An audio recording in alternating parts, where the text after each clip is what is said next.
Ես կաշխատեմ շատ կարճ արձագանքել պարոն Մանուկյանին, ուրեմն ես նոր լրացուցիչ ճշտեցի եւ մենք ձեր ասած օրական 1700 դրամ աշխատավարձ հասկացողություն առհասարակ չունենք։ Ուրեմն դա մինիմալն եմ ասում, մարտական հերթապահություն իրականացնողներին մոտ 4000 է,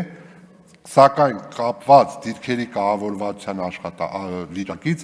նաև դրա վրա ավելանում է գումար։ Այսինքն առնվազն ստանում է աշխատավարձ, դրա վրա ավելանում է հավելում առնվազն 4000 եւ նաև դիրքերի վիճակից ելնելով նաև որոշակի գումար։ Ես աշխատավարձը առնվազն ինչ որ դուք նշեցիք 220,000-ի չափով, դա մինիմալն է, իսկ ինչ ասում եմ, դրանք հավելումներ են կառավարության 712 որոշումով սահմանված կարգով, այնպես որ հարգարժան գործընկերներ, եւ ատեստավորումը, եւ աշխատավարձը, դրանք փոխկապակցված զինվորականի թե սոցիալական վիճակը, թե զինծառայողի կարգապահություն, իր ֆիզիկական ամրակազմ վիճակի պահպանություն, թե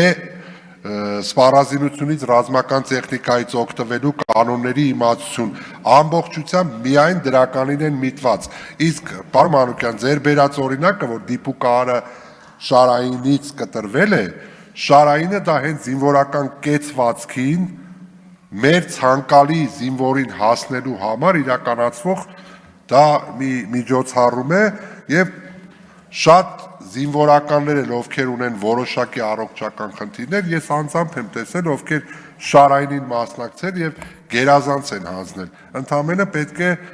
ջանալ, ընդամենը պետք է չարչարվել եւ այդ աշխատավարձին հավելում որպես ստանալ նաև այլ գումարներ, ինչպես նաև ատեստավորվելու պարագայում ես ուղղակի մի թիվ հնչեցնեմ, որը նախորդ անգամ ես երբ որ հնչեցրել եմ լավ գնահատականի պարագայում։ Ես ինչ կասեմ, ավելի շատ է, երբ որ գերազանց ստանամ։ Ես ասեմ լավը, որը այս պայն հստակ կարող եմ ասել, 9 խմբի մեր սերժանտի ատեստավորված սերժանտի աշխատավարձը, որը կարող է նաև չունենալ բարձրագույն կրթություն, կազմելու է առնվազն 670,000։ Այո, դրանից ներքև 635,008 խմբինը։ Մենք